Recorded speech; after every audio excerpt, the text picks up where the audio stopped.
सबसे पहले जानना चाहूँगा तो what was your first reaction the moment the maker of this series paper asked you to be on board?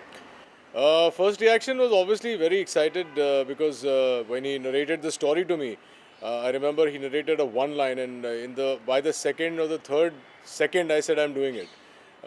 The thought process behind the show is extremely exciting. The director himself, there is a vibe when you meet somebody. The director has such a great vibe that I said, sir, I don't know about the script that much yet, but I definitely want to work with you.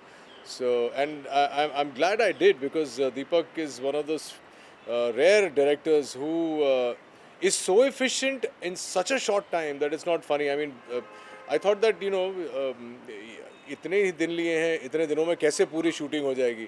But he finished my entire work in the dates that he had taken, and I'll just say कि it was a very pleasant experience working on paper.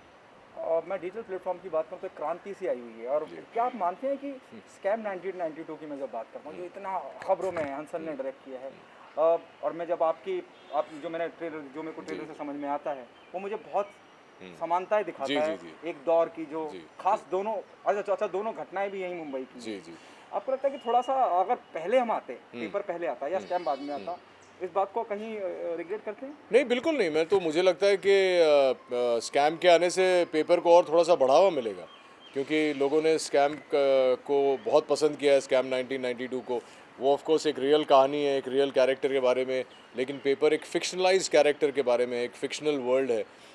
लेकिन scam is very real. It's one of the biggest scams of India.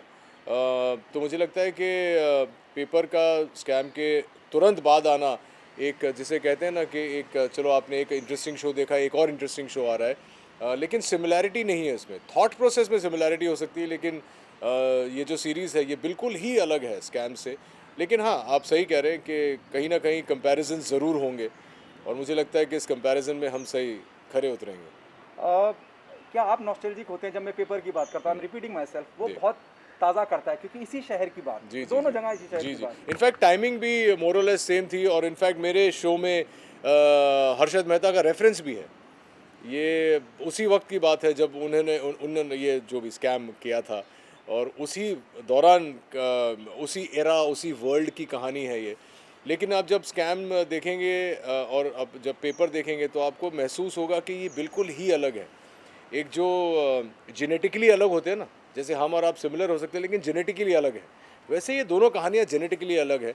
और shoot करने का जो इनका style है दीपक का, of course Hansal is fantastic. Hansal is a very dear friend. मैंने उन्हें कंग्रेचुलेट भी किया था स्कैम के बाद क्योंकि मुझे ज़ाती तौर पे बहुत अच्छी लगी कहानी. परफॉर्मेंसेस बहुत अच्छे थे, म्यूज़िक बहुत हॉन्टिंग था. लेकिन having said all of that, Deepak ने जो पेपर के साथ किया है, मैं ये दावे के साथ कह सकता हूँ कि इस साल अगर हम लोग अवार्ड्स में गए तो काफ़ी सारे अवार्ड्स पेपर को मिलेंगे. What is the most challenging part while doing this role? बहुत इम्प्रेसिव लगता है जब आप स्क्रीन पे आते हैं, जब आप ट्रेलर देखते हैं वो आपको एहसास होता है कि हाँ कितना रियल स्पेस में है, कि ऐसा कुछ हुआ होगा. सबसे पहले तो मैं शुक्रिया अदा करना चाहूँगा कि आपने ये नोटिस किया. मेरी यही इसमें मैं इनफैक्ट इंटरव्यू में कहता हूँ कि 25 साल से मैंने कोई होमवर्क नहीं किया किसी फिल्म या टेलीविज़न से पहले. ये पहली बार मैंने होमवर्क करके मैं किसी सेट पे गया हूँ क्योंकि ये कैरेक्टर मैंने कभी प्ले किया था, ना मेरी तरह है और ना आसानी से आ सकता था. ये ऐसा नहीं है कि सेट पे गए, लाइन पढ़े और आ गया. इसमें बहुत प्रेप करना पड़ा, इसके लुक पे प्रेप करना पड़ा, इसका एक वॉकिंग स्टाइल जो है उस पर प्रेप करना पड़ा. मेरे कैरेक्टर रियल लाइफ कैरेक्टर से बिल्कुल ही अलग है. ये वो सोचता ही अलग है.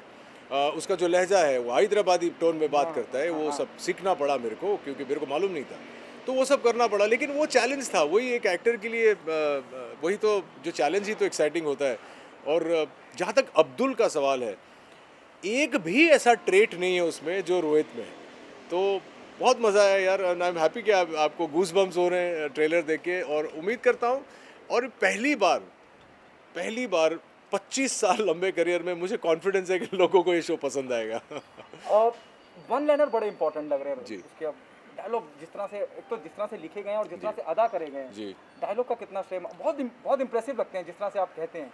सर मैं आपको ये बताऊं कि इस कहानी में, और आपने एक बात बहुत अच्छी कही कि आपको देख के लगना चाहिए कि यार ये रियल लाइफ कैरेक्टर, हालांकि फिक्शनल है लेकिन वो एक जो वर्ल्ड क्रिएट किया आपको लगना चाहिए कि ये अब्दुल कोई रहा होगा 19 में. Yes.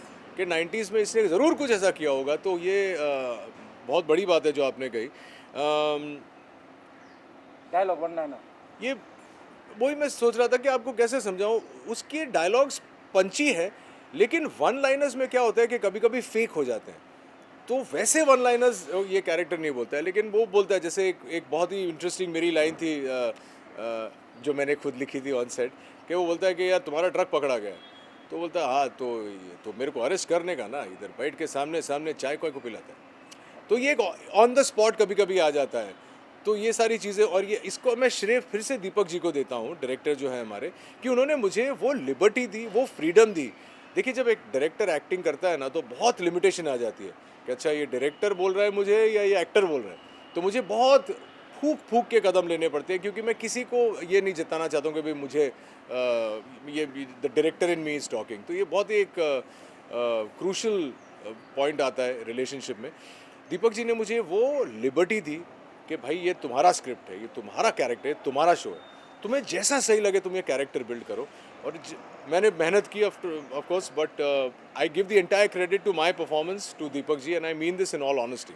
You said, there'll be a comparison with Scam 1992. Do you think the sense of responsibility goes up on your shoulder? Yes absolutely. Because अगर स्कैम नहीं आता था तो मैं पेपर एक नया है, शो रोहित बोसरॉय है, शो में शो आएगा, लोग देखेंगे, सोचेंगे। अब स्कैम आ गया है, अब उसके लीड एक्टर की बहुत तारीफ हुई है, जो मैं भी बहुत समझता हूँ कि क्या कमाल का काम किया उसने। अब कंपैरिजन्स होंगे, लेकिन मुझे ऐसा लगता है कि मेरा किरदार इतना अलग है स्कैम के किरदार से। हालांकि दोनों स्कैम में आर्टिस्ट हैं, लेकिन इतना अलग है बिल्कुल, मतलब ऐसा लगता है कि बिजनेसमैन है लेकिन भाई टाइप बिजनेसमैन है, और वो एक रियल लाइफ मिडिल क्लास, वो उसने बहुत अच्छे से किया है। तो अगर कंपैरिजन होते भी है तो अच्छा ही होगा। हाँ, रिस्पॉन्सिबिलिटी थोड़ी सी बढ़ जाती है, लेकिन ये तो वक्त ही बताएगा कि रिस्पॉन्सिबिलिटी पे खरा उतरा हूँ या नहीं। With all due respect, on a very positive note, on a very lighter note, specially to the उल्लू पीपल, क्या आपको नहीं लगता कि और किसी और प्लेटफॉर्म पे अगर जाया जाता है तो ज़्यादा विजिबिलिटी होती है? देखिए इसका मैं नहीं, आपने अच्छा किया, आप सवाल पूछिए, इसका जवाब भी मैं दे देता हूँ। उल्लू के साथ मुझे ये शो करने में इसलिए मज़ा आया क्योंकि उल्लू का जो एक पहले थॉट प्रोसेस था कि उस किस्म के शोज़ बनाते थे, वैसा कंटेंट ज़बरदस्ती आता ही था, क्योंकि वैसी फ़ैन बेस थी उनकी, वैसी व्यूअरशिप थी, वैसे ऑडियंस थी। अब उनका पूरा पैराडाइम शिफ्ट हो गया उनके थॉट प्रोसेस में। अब वो कहानियाँ कहना चाहते हैं, और ऐसी ऐसी कहानियाँ कहना चाहते हैं, जैसे पहले पेशावर आया, अब पेपर आ रहा है, और मेरा शो जब लॉन्च हो रहा है उनका पूरा ऐप ही चेंज हो गया। अब ऐप में पेरेंटल गाइडेंस है, लॉक्स हैं, सेफ्टी मेजर्स हैं, गाइडलाइंस हैं। अब ऐसा कुछ नहीं होगा जहाँ पे आप फैमिली के साथ बैठे और आप करेंगे अरे यार ये क्या देख रहे हैं। जहाँ से अब दूसरी आपने सवाल पूछा कि कहीं और प्लेटफॉर्म पे ज़्यादा तो रीच ज़्यादा होती। मैं आपको बताऊं, आपने रिस्पॉन्सिबिलिटी की बात की, मैं कहता हूं I am ready to take this responsibility कि मेरे पेपर के आने से उल्लू की व्यूअरशिप बढ़ेगी। मैं ऐसा क्यों सोचूं कि मैं नेटफ्लिक्स पे आऊँगा तो मेरी व्यूअरशिप बढ़ेगी। तो मुझे लगता है कि एक ऐसा शो जो इतनी शिद्दत और ऑनेस्टी से हमने बनाई है, और इतना मैं अपने किसी भी शो या फिल्म के बारे में बात नहीं करता, लेकिन मुझे विश्वास है कि इसके आने से उल्लू को भी फ़ायदा होगा और ऑडियंसेस भी इंजॉय करेंगी, क्योंकि इट्स हाउ डू आई से this, it's very exciting kind of a show. The last question from my end. Tomorrow there's a press show is happening, Surat mein Mangal Bhari. The reason I'm saying you this, क्या there's a possibility you'll be keeping a press show, especially for the people, for the family, from the friends, from the industry? Press show for what? At least a episode to make them watch. So I 3 days back I was dubbing, और dubbing देखने के बाद फिर से मैं excited हो गया था, जितना एक्साइट हो गया था शूटिंग करते वक्त। और मैंने विभू जी को कहा कि कुछ नहीं तो पहले 2-3 एपिसोड का एक ट्रायल रखना चाहिए, प्रेस शो ना हो, क्योंकि अभी तो फ़िलहाल वो माहौल नहीं है कि सबको बुलाया जाए साथ में। लेकिन मैंने सोचा कि दिवाली के दिन अगर हम लोग मिल के एटलीस्ट 1 या 2 एपिसोड देख ले तो बड़ा मज़ा आएगा। अब ये तो प्रोड्यूसर्स पे डिपेंड करता है कि वो ये कर पाते हैं या नहीं, लेकिन मज़ा बहुत है। और मैं चाहता हूँ, लाइक आई सेड, पहली बार इतना एक्साइटेड हूँ, एक बच्चे की तरह मुझे फीलिंग हो रही है कि मेरा डेब्यू हो रहा है। क्योंकि अगर मैंने इसमें फ्लॉप हो गया तो मुझे वैसे कैरेक्टर्स फिर वापस दोबारा मिलेंगे नहीं, क्योंकि मुझे हमेशा ये good looking boy, Harvard return businessman, ये वो वैसे ही रोल्स आते हैं। और अब मैं वो सब मोल्ड तोड़ के वो जो एक होता है ना धरती का, वो करना चाह रहा था, और इसमें मैंने वो किया है, अपनी पूरी कोशिश की है। अब देखते हैं यार दिवाली मेरे लिए कितनी हैप्पी होती है। Thank you so much. Thank you very much, happy Diwali guys, be safe.